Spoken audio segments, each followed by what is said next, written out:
The first thing I noticed was the smell. Antiseptic, sharp and clean. The kind that gets into the back of your throat and tells you exactly where you are before you've even opened your eyes. Then came the sounds. The slow electronic beep of a heart monitor.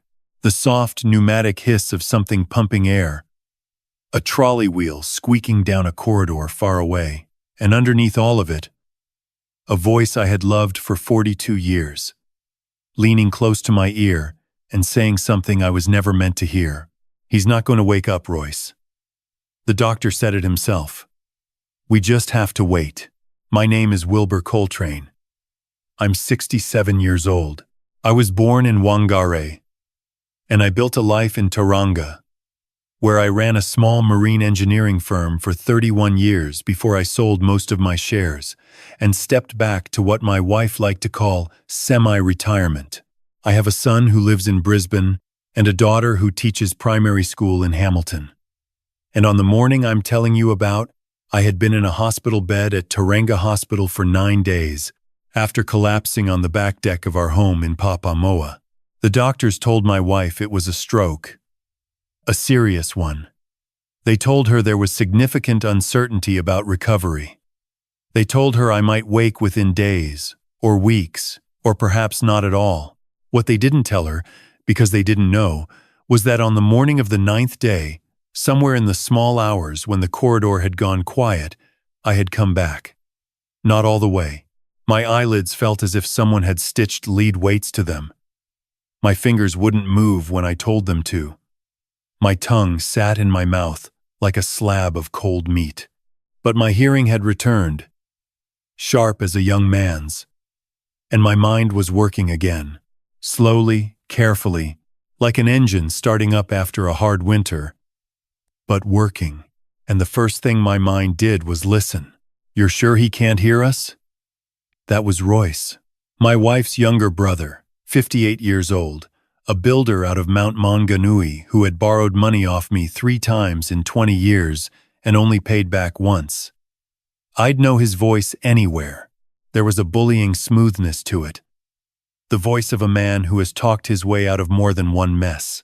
"He hasn't moved in days," my wife said. The nurse comes in, checks the lines, leaves. "He's gone, Royce. Whatever's still in there, it's not Wilbur anymore." I lay very still. Not because I was trying to, because I had no other choice. The thoughts in my head felt like fish trapped under ice, beating against the surface, unable to break through. But I could hear. God, I could hear. "Did you sign the form?" Royce asked. "Not yet," she said. "It needs his signature, or it needs me to be the legal proxy." The lawyer said, "Power of attorney activates if a doctor confirms incapacity." "We're nearly there. Dr.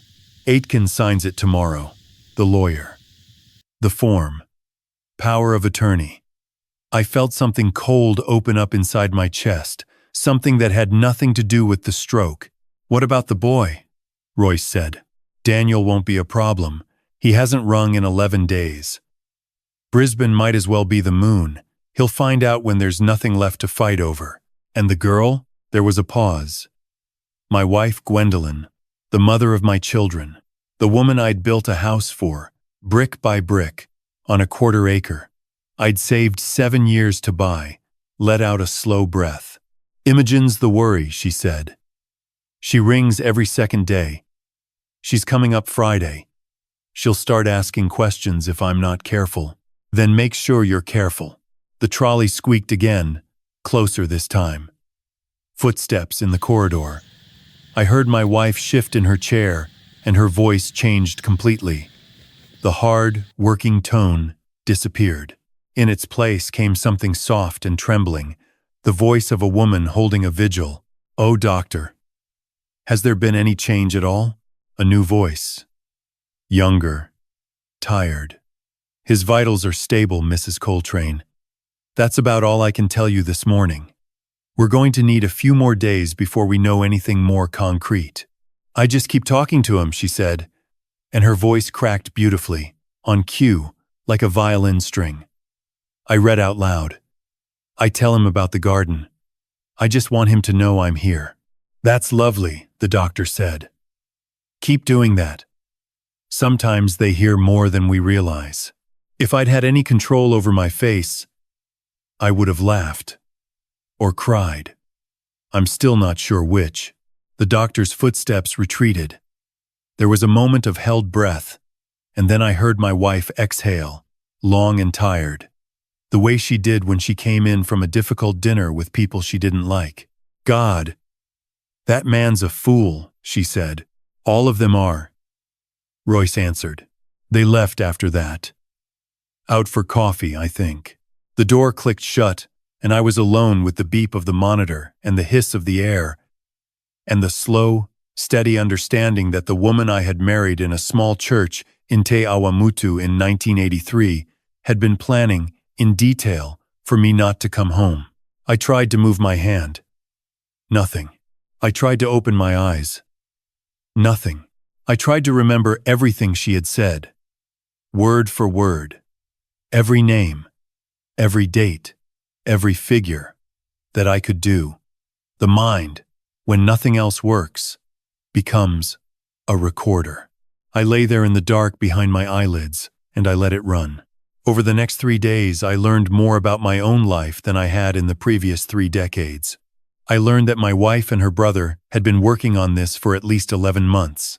The first conversation came on the second afternoon, when Royce arrived with sandwiches and a thermos and a plastic folder he was careful to keep close to his chest. I heard the rustle of paper. I heard him reading line by line. Right, he said. Power of attorney for property is the priority. Once that's signed off, you can liquidate the term deposit at Westpac. That's the $240,000. The boat. The section in Whangamatā. The shareholding in the firm, what's left of it, that's the trickier one because his old partners still got buyback rights, so we leave that until the end. How long? My wife asked. 6 months to clean it all up. Maybe 9 if we're cautious. The house we keep until probate. We don't want anyone smelling smoke. And the Whangamatā place? Sell it quietly. There's a developer I know who'll pay cash and not ask why. The house in Whangamatā.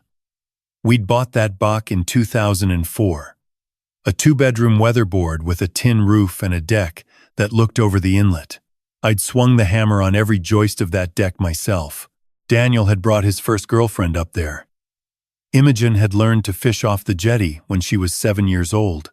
He was talking about selling it like it was a paddock of unwanted sheep. And what about Imogen? Royce said. She's expecting her share when this is done. And she'll get it? She'll get a share. Just not the share she thinks. I felt a slow heat start to build behind my breastbone. My daughter. My middle child. The one who used to climb up onto my workbench when she was 4 years old and ask me what every tool was for. The one who had wrung me every second day for the last 11 days. They were going to cut her out. Or cut her short. I didn't know which yet. But I was going to find out. The third visitor came on the 4th day. I had been making progress. Small movements were returning. A twitch in my left index finger. The ability to swallow without thinking about it. A flicker in my eyelids that I was very, very careful to hide. I had decided, somewhere in the second night, that I would not let them know I had come back. Not yet. Not until I had everything. This third visitor was a woman. Late 40s, by the sound of her. Her perfume was strong, expensive, citrusy. She walked in and didn't say hello to me. She didn't look at me at all, I'm sure of it. She walked straight past the bed and sat down with my wife. Gwen, she said. How's he doing? The same. And the timeline? Tomorrow morning. Aitken signs the incapacity letter, and we file by lunchtime. And the trust? Royce's solicitor has it ready. We just need the trigger. A trust. They were moving the assets into a trust. I didn't know everything about trusts, but I knew enough to know that once money is in one and you're not a beneficiary, it might as well be on the moon. Who is the woman? I wondered. I got my answer 2 minutes later. Have you spoken to Geoffrey? My wife asked. He's nervous, Gwen. He doesn't want to be involved until it's done. Tell him to grow a backbone. He's been telling me for 2 years he wants me to leave Wilbur. Now I'm doing it the only way that makes financial sense, and suddenly he's having second thoughts? He'll come around. Geoffrey. I went through every Geoffrey I knew. There was Geoffrey Moss at the yacht club. Geoffrey Hannon, who'd been our accountant before he retired in 2019. Geoffrey Patel, the chap from the Rotary Club who organized the charity auctions. None of them, in any moment of any conversation I had ever had with my wife, had ever come up in a way that suggested anything more than acquaintance. The woman left soon after. She kissed my wife on the cheek on the way out. I heard the soft contact, brief and businesslike. They were friends. Whoever she was, she'd been part of this from the start.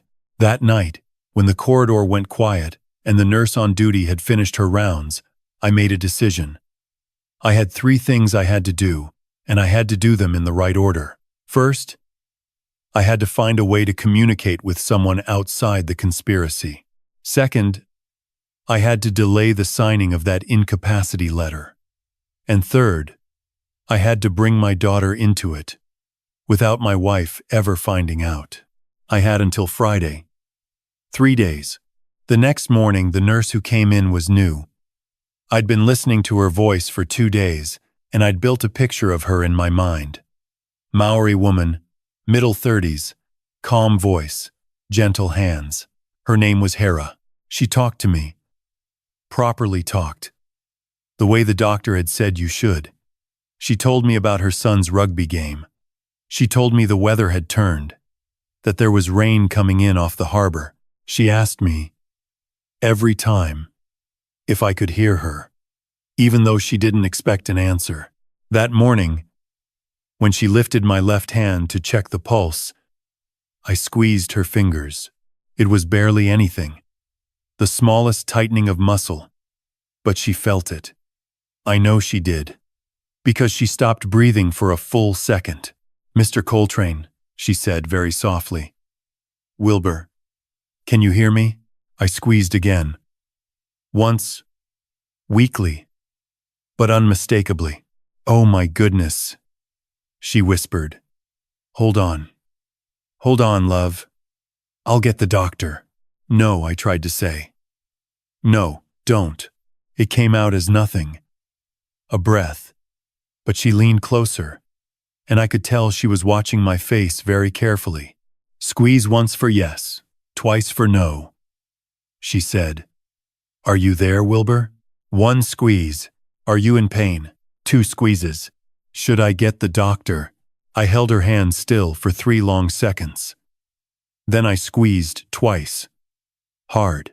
She was quiet for a long time. I could feel her thinking. Hera, bless her, was nobody's fool. Is something wrong? She said. Something I should know but not tell anyone yet. 1 squeeze. Is it about your wife? 1 squeeze, very slow, very deliberate. All right, love, she said, and her voice was different now. Lower. Careful. All right. I'm going to think about this. I'm going to come back at the end of my shift. Just hold on. She came back at 6 o'clock that evening. By then I had managed to open my eyes for the first time. Just a slit.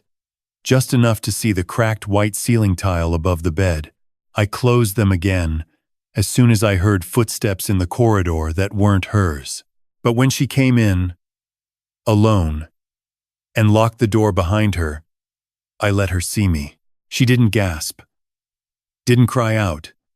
She just stood at the foot of the bed for a moment, and then walked round and sat down where Gwendolyn always sat. Tell me, she said. It took me close to 40 minutes. My voice came back in fragments, in cracked syllables, in whispers that sometimes turned into nothing halfway through a word. But Hera was patient. She had brought a small notebook with her.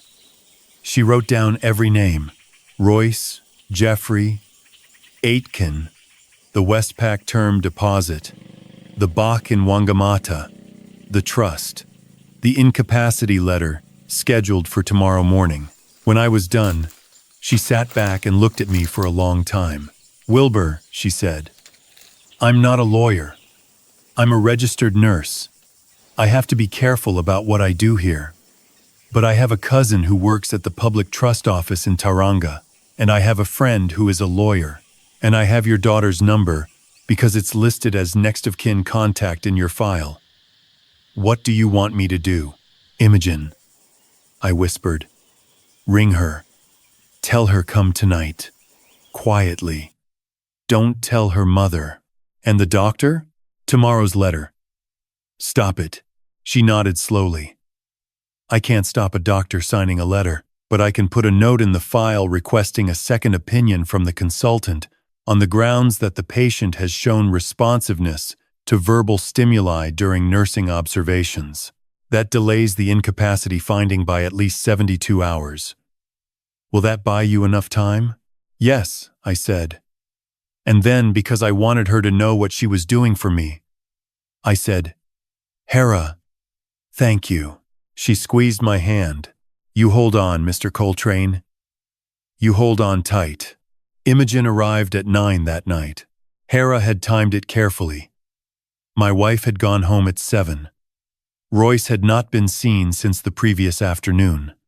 The corridor was quiet. Imogen came in alone, wearing the same green raincoat she'd worn since university, with rain in her hair and her face white as paper. "Dad," she said. I opened my eyes properly for the first time.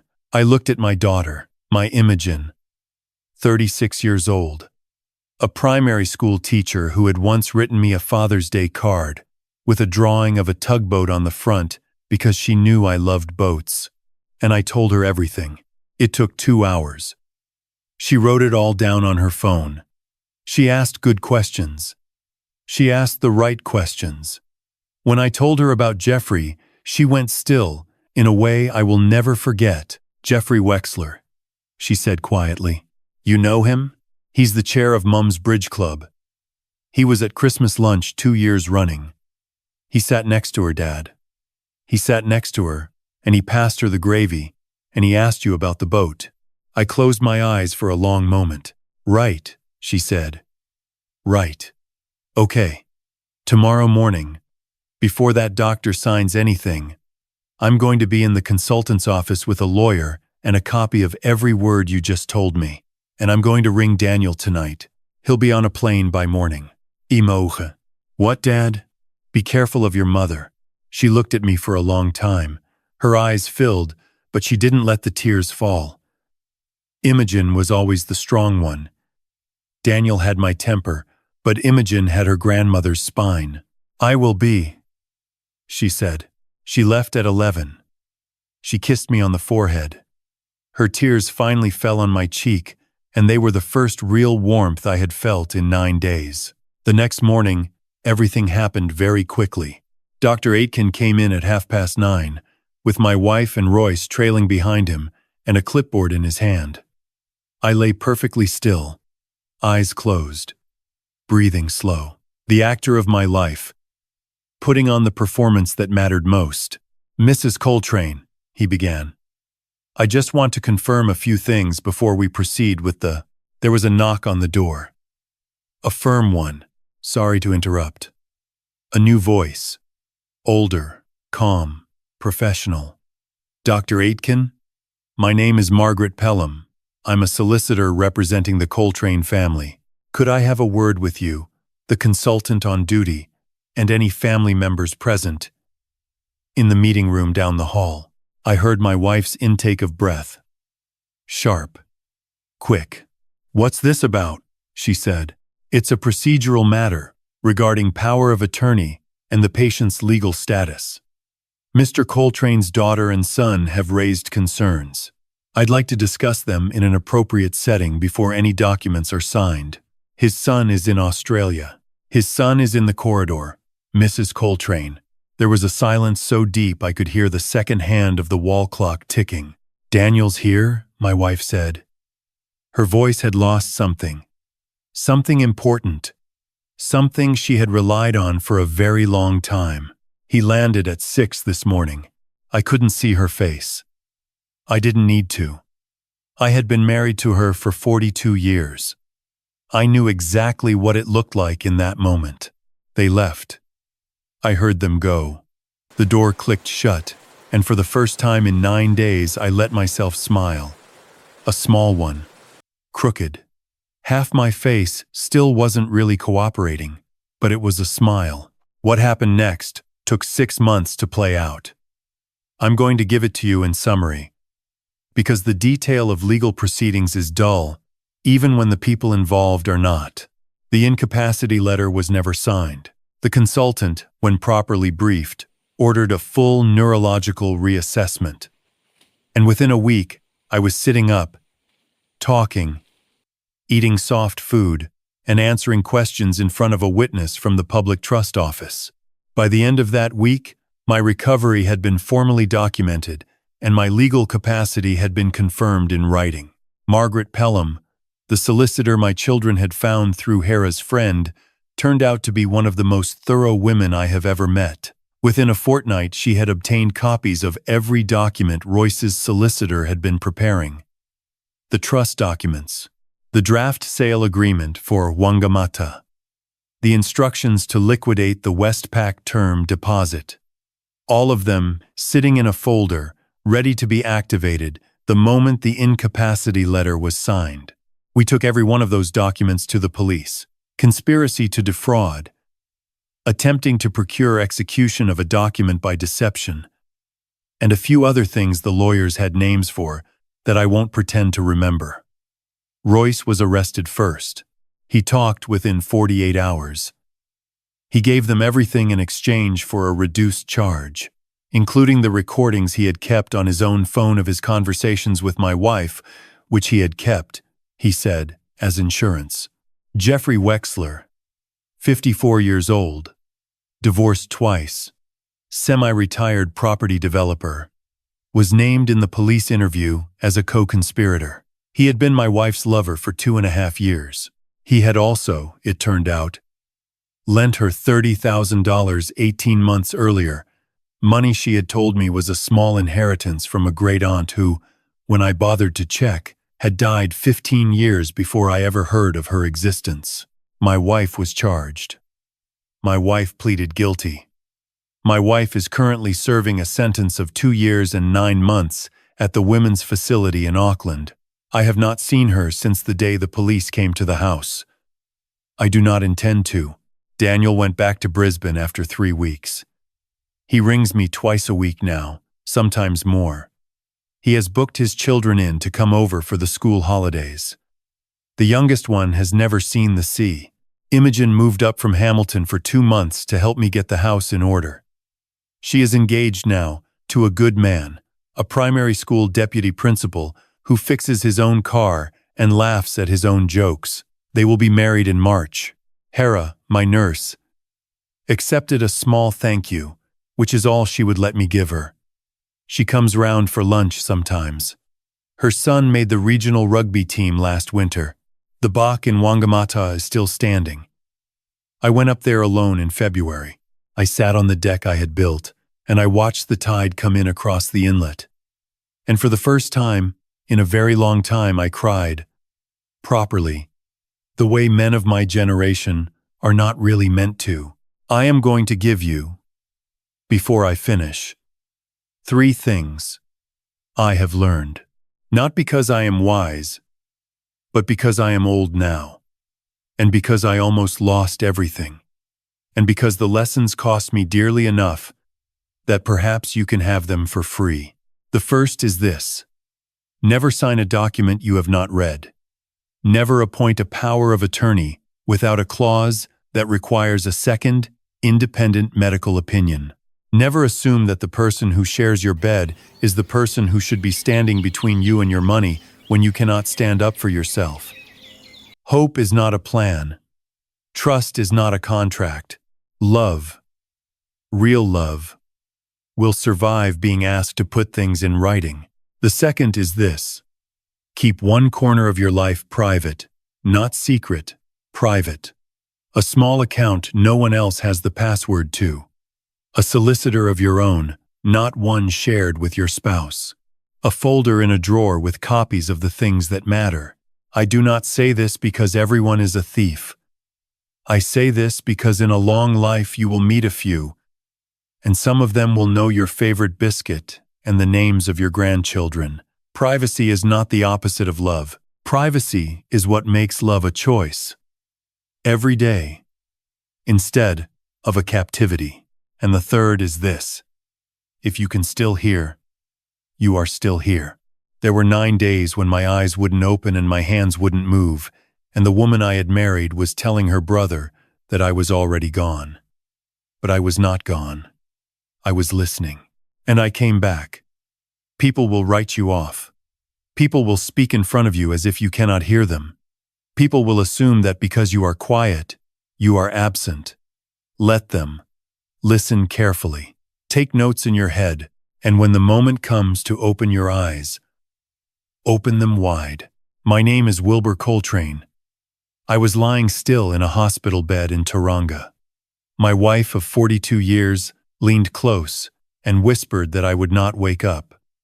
Her brother stood beside her. The doctor walked in, and her voice changed in an instant. I kept my eyes closed, because I heard everything. And then, when the time was right, I woke up.